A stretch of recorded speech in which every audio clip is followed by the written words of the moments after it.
우리나라 그 사자성어 중에 일사일언이라는 말이 있어요. 일사일언. 일사일언이라는 말은 한 가지 사물에 대해서 한 말이 있다. 거기에 딱 그것을 설명할 수 있는 말은 하나밖에 없다. 그런 거예요. 일사일언. 하나의 사물을 표현하는데 정확한 말은 하나밖에 없다. 그런 거예요.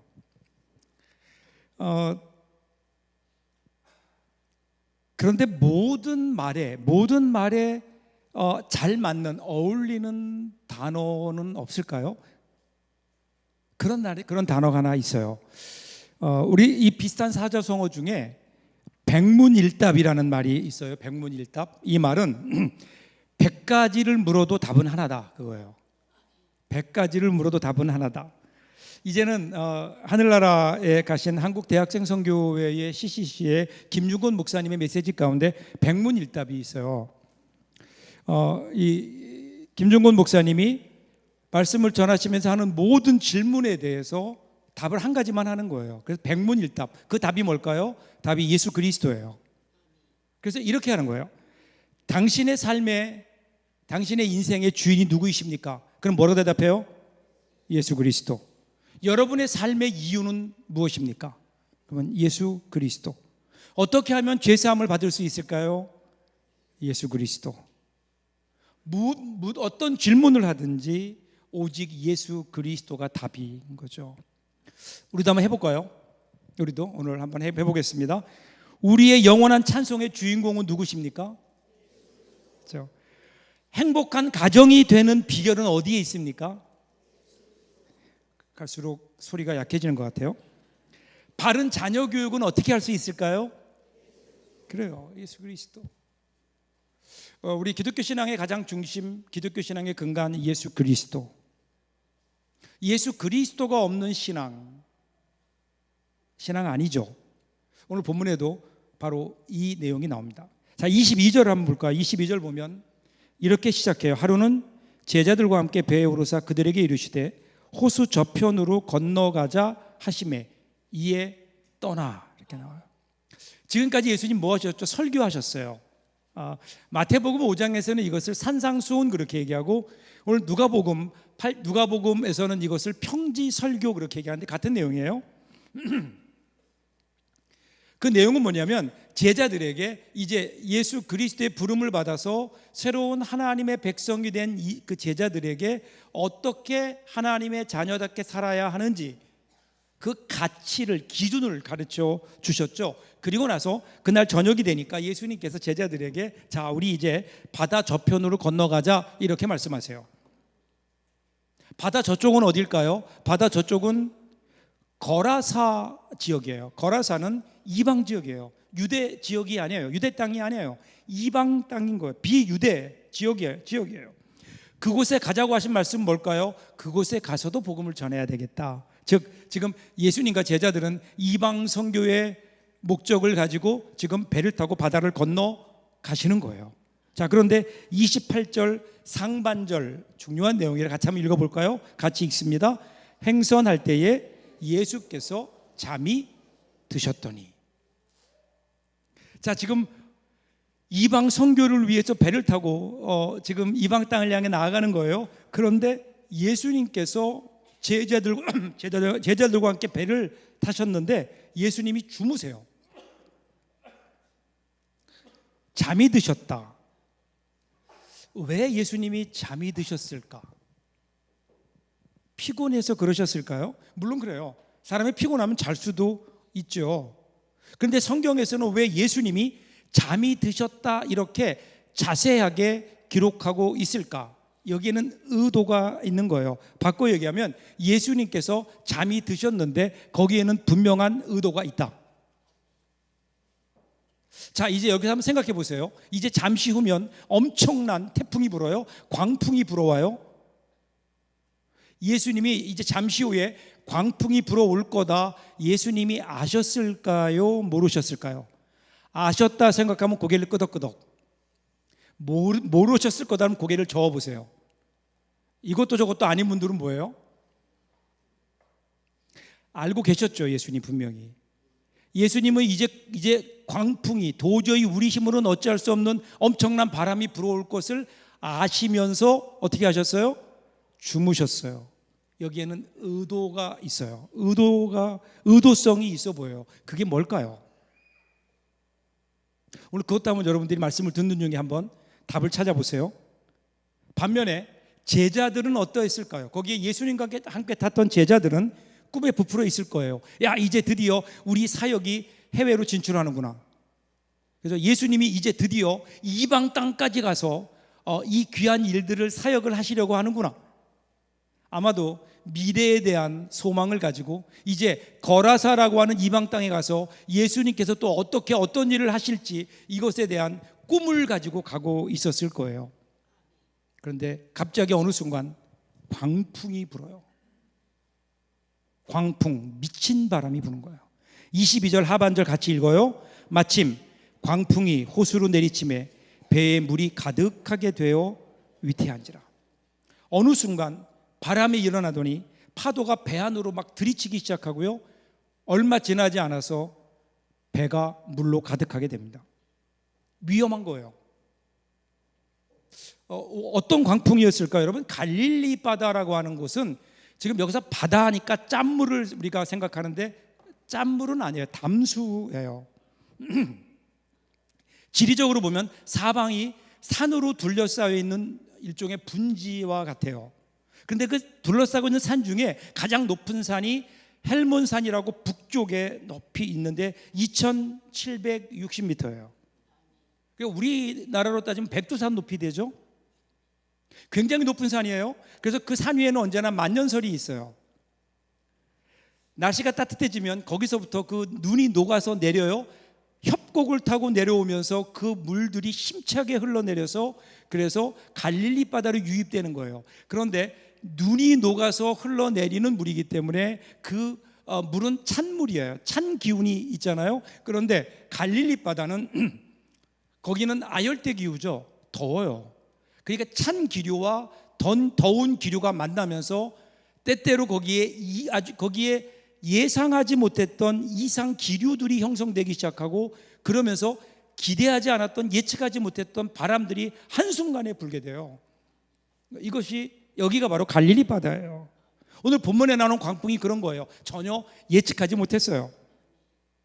저는 이 갈릴리 바다를 볼 때마다 항상 생각나는 것이 꼭 우리 인생이 이와 같아요. 갈릴리 바다와 같아요. 예측하지 않았던 일들이 많이 우리에게 오잖아요. 예측하지 않았던 바람, 인생의 고난의 바람, 건강 이상의 바람, 때로는 경제적인 어려움이라고 하는 바람, 사랑 관계가 깨지는 이러한 어떤 고난의 바람이 우리 가운데 불어오는데 전혀 생각하지 않았던 일들이 우리 가운데 있는 거예요. 그럼 뭘 잘못해서 이런 바람이 부는 게 아니에요. 지금 여러분 이 길을 보세요. 지금 왜 가는 거죠? 왜 바다를 건너서 이방 땅으로 가는 거예요? 선교하기 위해서 전도하기 위해 가는 거예요. 잘못된 길이 아니에요. 이것도 예수님께서 가자 그래서 시작된 거고요. 심지어는 그 안에 예수님도 계세요. 그런데 거기에도 여지없이 광풍은 불어 닥치는 거예요.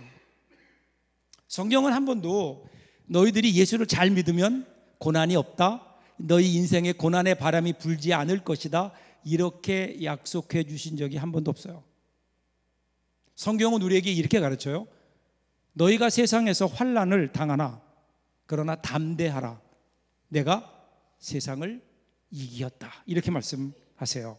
그러니까 고난이 없는 게 행복이 아니에요. 고난이 없는 것이 믿음의 길이 아니에요.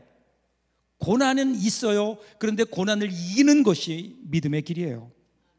여러분 성경에 나타난 많은 하나님의 사람들 보세요. 그 중에 누구라도 고난을 겪지 않은 사람이 어디에 있나요? 다 고난 가운데 하나님을 의지하고 믿음으로 이겼던 사람들이 우리는 믿음의 사람이라고 그렇게 부르잖아요. 그러기에 고난 없는 인생을 꿈꾸지 마세요. 우리들이 신앙생활하면서 가장 빠지기 쉬운 오류 중에 하나가 내 인생에 고난은 없어야 된다라는 거예요. 근데 그런 인생은 없어요. 그런 인생을 꿈꾸다가 오히려 스스로 시험에 들 때가 너무 많아요. 우리에게 고난이 오는 것 이상한 거 아니에요. 여러분 보세요. 오늘 예수님이 계시는데도 광풍은 분다고요. 고난은 누구에게나 있어요. 문제는 이 고난을 이겨야 되는 거예요. 고난을 이기는 첫 시작은 뭔지 아세요? 고난이 있다, 이것을 인정하는 거예요. 내 인생에 고난은 언제라도 나에게 고난의 바람은 불어올 수 있다, 이것을 알고 준비하는 것, 이것이 고난을 이기는 첫 번째 스텝이에요. 자, 24절 상반절 같이 보겠습니다. 같이 읽어요. 제자들이 나와 깨어 이르되 주여 주여 우리가 죽겠나이다 한데. 한번 여러분 그때의 상황을 여러분이 상상해 보세요. 갑자기 바람이, 광풍이 불어와요. 그러면 처음에 제자들이 어떻게 했을까요? 광풍이 부네. 그러면 배를 보호해야 되니까 배를 보호하기 위해서 할 수 있는 모든 일들을 했을 거예요. 더군다나 그 중에 누가 있어요? 베드로가 있잖아요. 베드로가 태어나고 자라고 그리고 그 뼈가 굵은 곳이 갈릴리 바다예요. 갈릴리 호수예요. 바로 거기라고요. 그 전에도 그는 이런 풍랑을 많이 겪었을 거예요. 그러니까 그는 바닷사람이기에 아마도 최선을 다해서 배를 지키기 위해 노력을 했을 거예요. 그런데 어느 순간 이것은 내가 할 수 있는 일이 아니다. 이번 풍랑은 달라요. 베드로가 이겨낼 수 있는, 극복할 수 있는 바람이 아니에요. 도저히 자신의 힘으로는 불가능해요. 그때 그들에게 드는 생각이 있었어요. 그게 뭘까요? 예수님. 그래, 예수님은 지금 어디 계시지? 아까 우리랑 같이 탔는데 예수님은 지금 어디 계시지? 예수님을 찾기 시작합니다. 보니까 예수님 뭐하고 계세요? 예수님 뭐하고 계세요? 주무시고 계세요. 그러니까 얼마나 기가 막히겠어요. 그 중에 제일 성질이 급한 베드로 굉장히 기가 막혔을 거예요. 우리는 지금 죽느냐 사느냐 고군분투하고 있는데 예수님은 편하게 잠을 주무세요? 어떻게 예수님 그러실 수 있습니까? 아마도 가서 막 흔들어 깨웠을 거예요. 그러니까 어떻게 24절 하반절 보세요. 이것도 같이 읽을게요. 예수께서 잠을 깨사 바람과 물결을 꾸짖으시니 이에 그쳐 잔잔하여지더라. 여러분, 예수님이 주무신 척한 게 아니에요. 정말 주무셨어요. 아주 단잠을 주무셨어요. 파도가 들이치는 그 순간에도 예수님은 단잠을 주무셨다고요. 지금 제자들은 죽겠다고 난리인데 예수님은 아무 일도 없다는 듯이 잠을 주무시고 계세요. 그러니까 베드로가 그러는 거야. 아니, 우리는 다 죽게 생겼는데 예수님은 잠이 오십니까? 지금 예수님을 향하여 화내고 있는 것처럼 보이지 않으세요? 예수님께 따지고 있는 거예요. 제자들의 독촉이 하도 심하니까 예수님이 잠에서 깨어나시죠. 깨어나셔서 처음에 뭘 하시죠? 거센 바람을 꾸짖으세요. 이 꾸짖다라는 뜻의 이 동사, 이 헬라어 동사를 보면요, 에피타마오라고 하는 동사인데 이 동사는 아주 독특해요. 일반적으로 꾸짖는 게 아니라 귀신들, 특별히 복음서에 보면 귀신들, 악한 영들을 쫓아낼 때 그들을 꾸짖으실 때 쓰셨던 그 단어가 바로 이 나오는 이 에피타마오라는 단어예요. 예수님께서 그렇게 바다를 꾸짖으시니까 정말 거짓말처럼 잠잠해지는 거예요, 한순간에. 왜 그랬을까요? 그 주님 말씀이에요. 여러분, 주님의 말씀의 능력이 얼마나 위대한 줄 아세요? 여러분, 하나님께서 천지를 창조하실 때 그때 어떻게 창조하셨죠? 말씀으로 창조하셨어요. 빛이 있으라 하니까 빛이 있었어요. 물이 있으라 하니까 물이 있었어요. 만물을, 인간을 제외한 모든 만물을 하나님께서는 말씀으로 창조하셨잖아요. 지금 예수님께서 그 말씀을 하시는 거라고요. 하나님의 아들이신 그분이 그 말씀을 지금 선포하시는 거예요. 그러니까 말씀대로 되잖아요. 우리 이 말씀 보면서 오늘 우리가 첫 번째 배워야 될 게 이런 거예요. 만일에 우리 인생 가운데 우리가 감당할 수 없는 인생의 광풍이 불어올 때 그때 어떻게 해야 될까요? 그때 우리가 이렇게 기도해야 돼요. 주님, 나에게도 오셔서 내 인생을 향하여 말씀하여 주옵소서. 제 인생에 부는 광풍을 향해서 내 인생을 완전히 혼란 속에 집어넣고 있는, 고난 속에 지금 집어넣고 있는 이 광풍, 이 고난의 바람, 이 바람을 향하여 잠잠하라, 잔잔할지어다라고 주님 말씀해 주십시오. 꾸짖어 주십시오. 그래야 내 인생이 잔잔해지겠습니다. 이 기도, 주님이 오셔서 우리의 인생 가운데 이렇게 한 말씀 하신다면 그럼 여러분 우리 인생은 잔잔해지지 않을까요? 이 주님의 말씀. 그리고 나서 이제 마지막 25절 상반절 보세요. 제자들에게 이르시되 너희 믿음이 어디 있느냐 하시니. 자, 예수님이 금방 일어나셔서 바다를 잔잔하게 하셨어요. 그리고 이제 예수님이 하시고 싶은 말씀을 하시는 거예요. 그게 뭐죠? 너희의 믿음이 어디에 있느냐. 너희 믿음이 어디 있느냐. 이게 무슨 말일까요? 좋아, 너희 믿음이 있다고 하는데 그러면 너희 믿음이 어디에 있지? 믿음을 보여봐, 이 얘기예요. 자, 오늘 예수님께서 우리에게도 같은 질문을 하실 수 있어요?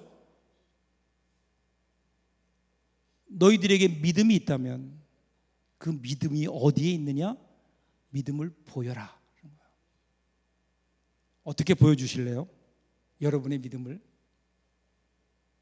이것은 예수님의 제자들을 향한 질책이기도 해요. 믿음이 없다는 거야. 믿음이 부족하다는 거예요.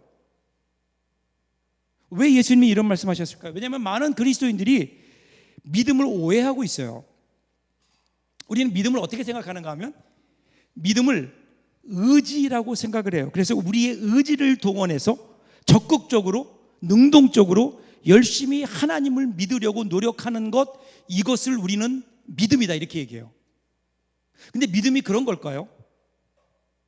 여러분, 우리가 한번 우리 사람과의 관계에서 내가 너를 믿는다라고 얘기할 때 그 믿는다고 하는 것은 뭘까요? 그냥 믿는 거죠. 근데 여러분, 만일에 여러분 친한 내가 믿는 사람을 향해서 나는 당신을 믿으려고 무지하게 노력 중입니다. 이거 믿는 거예요? 안 믿는 거예요? 나는 당신을 믿기 위해서 내 의지를 동원하고 내 열심을 다 동원해서 당신을 지금 믿으려고 하고 있습니다. 이게 믿는 거예요? 안 믿는 거예요? 잘 모르겠어요, 무슨 말인지. 안 믿는 거잖아요. 믿는 건 뭘까요? 그냥 맡기는 거예요. 믿음이라는 것은 맡기는 거 아니에요? 내가 믿으려고 노력한다. 그게 과연 여러분 믿음. 근데 우리는 항상 너의 믿음이 어디 있느냐, 믿음을 보여라 그러면 우리 열심을 보이려고 해요. 우리의 의지적인 어떤 결단을 보이려고 해요. 우리의 헌신을 보이려고 해요. 주님이 원하시는 건 그 믿음이 아니에요. 네가 믿으려고 노력하는 노력이 아니라 정말 네가 나를 믿느냐, 나를 믿는 믿음이 있느냐, 이것을 물어보시는 거예요. 믿음은 관계예요. 관계에서 보세요. 자, 아이들이 엄마를 믿지요. 아이들이 엄마를 믿는데 의지를 동원해서 엄마, 내가 엄마를 믿는데 내가 지금 내 의지를 다 동원하고 내 마음과 정성과 뜻을 다해서 내가 지금 엄마를 믿으려고 해. 믿는 거 아니에요. 아이들은 그렇지 않아요. 아이들의 믿음은 어떤 걸까요? 그냥 엄마 옆에 있으면 돼요. 엄마 아빠가 옆에 있으면 되는 거예요. 그 앞에서 놀고 먹고 자고. 이게 여러분 믿음 아니에요? 믿음이란 완전히 맡겨놓는 거라고요. 오늘 말씀으로 돌아가 보면 광풍이 호수를 덮쳤어요. 그러면 배에 물이 막 가득 차서 죽게 됐어요. 이 동일한 상황에 엄마와 자녀가 있다고 생각해 보세요. 그러면 그 상황에서 자녀들은 어떻게 할까요? 자녀들은요, 엄마가 하는 대로 해요. 엄마가 그 광풍 속에서도 옆에 누워서 자면 아이들은 그 엄마 품에 안겨서 그냥 자는 거라고요. 여러분, 그게 믿음 아니에요? 그게 믿는다는 의미 아닐까요? 배가 아무리 흔들리더라도 엄마가 그 안에 흔들리지 않고 자고 있으면 아이는 그 엄마 품에서 같이 누워 자는 거라고요. 자, 오늘 제자들이 정말 예수님을 믿었다면, 예수님을 믿는 믿음이 있었다면 그럼 어떻게 해야 됐을까요? 내가 볼 때는 지금 금방 죽을 것 같고 소망이 없어 보이고 이제 무언가를 해야 될 텐데, 그런데 예수님이, 내가 믿는 예수님이 주무시고 계신다고요? 그러면 어떻게 해야 되는 거예요? 그 옆에 누워 자야 돼요. 그것을 성경은 믿음이라고 하는 거라고요. 최소한 우리가 옆에 누워 자지는 못한다 하더라도 예수님을 바라보면서 예수님이 이렇게 죽음의 위기 가운데 주무시고 계시다면, 그러면 그것을 보면서 최소한 우리는 뭐예요? 이 일이 죽을 일은 아니구나. 예수님이 저렇게 태평하게 계시는 거 보면 이 일로 인해서 내가 죽지는 않겠구나. 이게 큰 일은 아니구나. 여기까지는 우리가 생각해야 믿음이 있는 거 아니에요?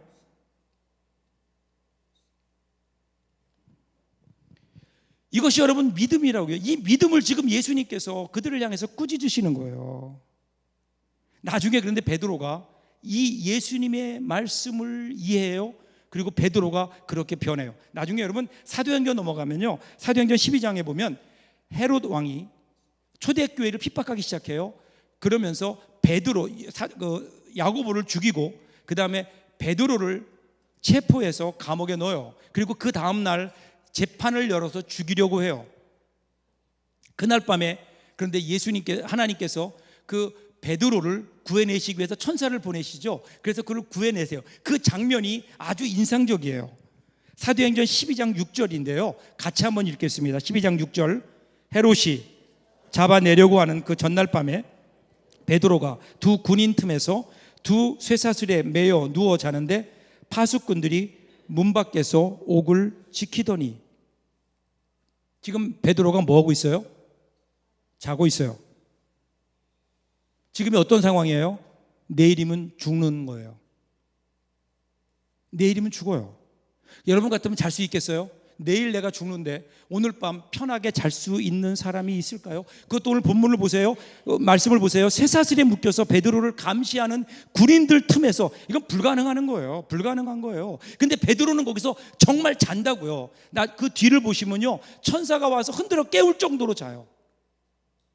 자는 척 하는 게 아니에요. 정말 단잠을 자는 거예요. 여러분, 이게 믿음 아닐까요? 어쩌면 베드로는 그날 밤에 그 감옥 안에서 예수님이 하셨던 말씀을 기억했을 거예요. 어찌하여 너희에게 믿음이 없느냐? 너희 믿음이 어디 있느냐? 베드로가 지금 그 믿음을 보여주는 거 아닐까요? 죽음 앞에서라도 내가 믿는 하나님으로 인해서 단잠을 잘 수 있는. 우리가 살다 보면 때때로 아주 위급한 상황이 닥쳐올 때가 있어요. 그래서 금방 죽을 것 같아요. 더 우리를 힘들게 하는 것은 나는 죽을 것 같은데 하나님은 도무지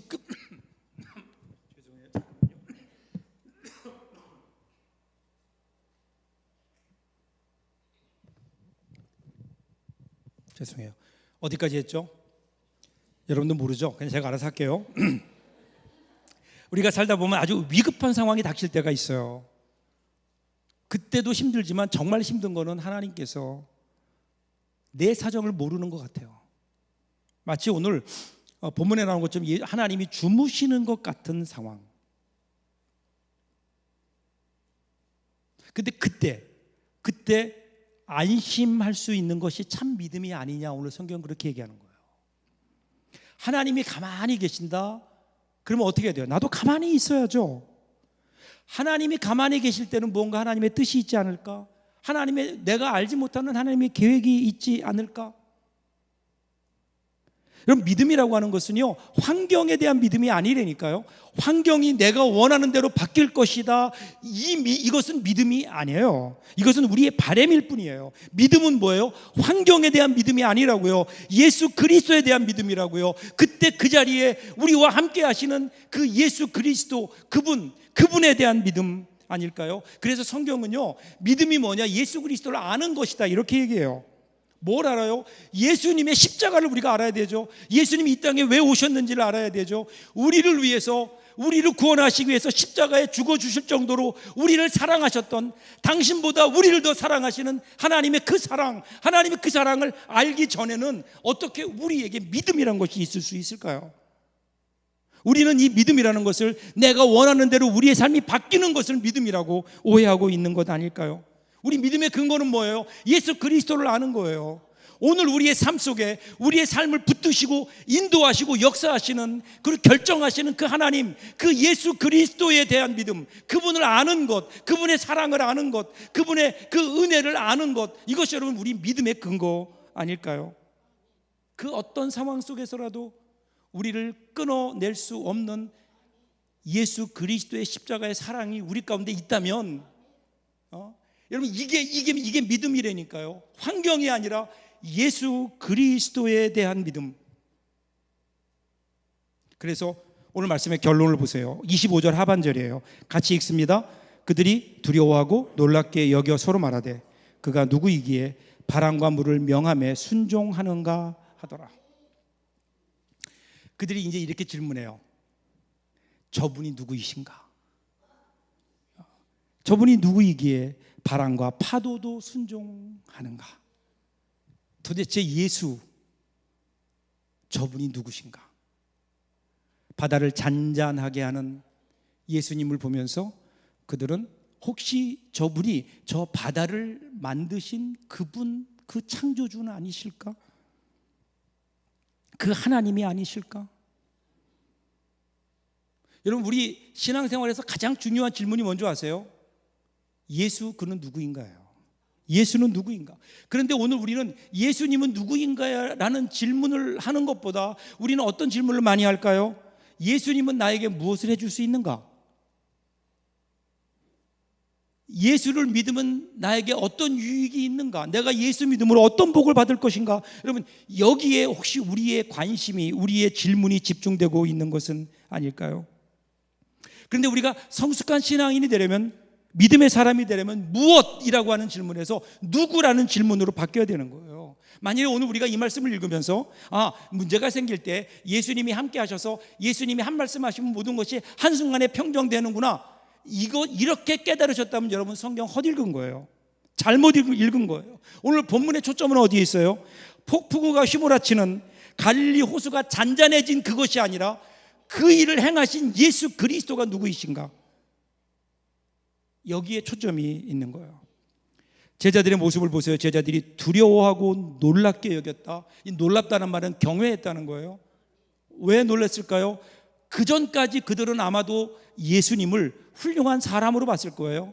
하나님이 보내주신 훌륭한 선지자 혹은 메시아, 아니면 우리를 현실의 어려움으로부터 우리를 구원해줄 그런 메시아, 구세주, 그 정도로 생각했을 거예요. 그런데 그 순간 그들은 예수가 누구인가를 제대로 보기 시작한 거예요. 그 안에서 하나님을 발견한 거예요. 창조주 하나님, 만물을 다스리시는 하나님, 풍랑까지도 잔잔케 하시는 그 하나님, 그 하나님을 바라보면서 예수가 하나님이었구나, Jesus is God, 하나님이셨구나라고 하는 사실을 깨닫게 되는 것이고, 여기에서 그들의 진정한 믿음이 시작되는 거예요. 사랑하는 여러분, 기독교 신앙은요, 예수의 가르침을 보존하고 기억하는 게 아니에요. 예수님과의 인격적인 만남이라고요.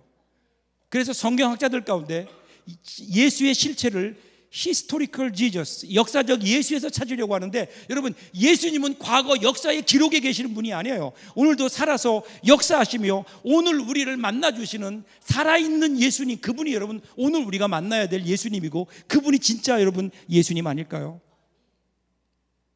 이 예수를 아는 것, 이 예수님을 경험하는 것, 이것이 오늘 우리 신앙의 출발이에요. 저는 오늘 말씀을 준비하면서 제 어릴 적 생각이 났어요. 예전에는 우리 아기들 대부분이요, 엄마 등에 업혀서 갔어요. 이제는 여러분 이름조차 생소해진 포대기 아시나요? 포대기. 포대기를 듣고 아시는 분은 좀 오래되신 분들이에요. 포대기에 푹 싸서 등에 업고 다녔죠. 요즘처럼 고가의 유아차는 꿈도 꿀 수 없던 시절, 엄마는 아이를 데리고 나가면요 등에 업었어요. 포대기에 싸서. 한번 상상해 보세요. 엄마의 등에 업힌 아이, 그 아이의 모습은 어떨까요? 세상 행복하죠. 걱정 없어요. 왜냐하면 엄마 등에 업혔거든요. 거기서 바라보는 세상은 또 다를 거예요. 엄마 등에 업혀서 바라보는 세상, 그 아이에게 무슨 걱정이 있겠어요? 세상이 다 자기 것 같은데.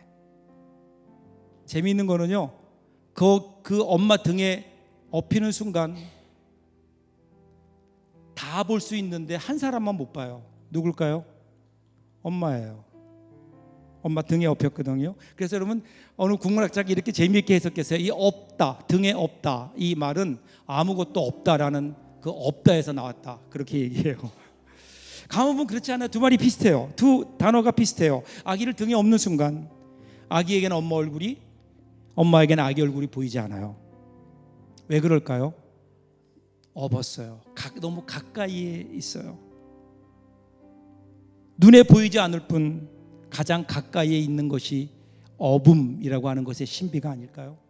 그런데 하나님이요, 때때로 우리를 업으세요.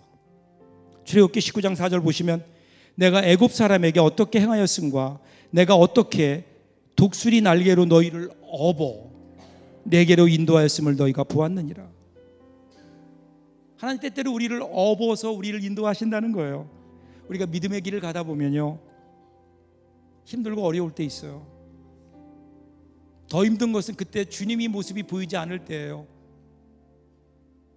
주님이 내 기도에 응답하지 않을 때예요. 근데 그 순간 우리들이 기억해야 될 일이 있어요.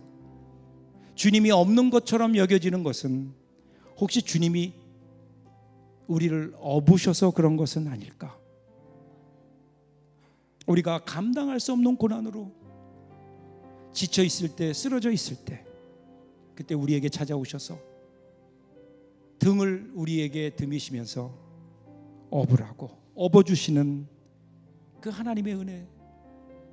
여러분, 그 하나님의 등에 업혀서 한번 이 세상을 바라보시라고요.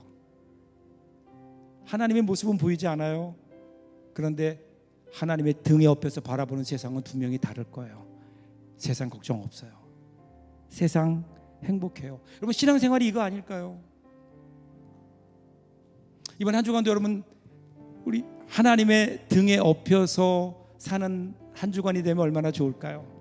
그냥 혼자서 어려운 인생길 터벅터벅 걸어가는, 인생의 바람이 불 때마다 위리 휘청 저리 휘청 그런 삶이 아니라 우리보다도 사랑하시는 예수 그리스도의 등에 업혀서 그분과 함께 걸어가는 삶이라면 우리 삶은 분명히 다를 거예요.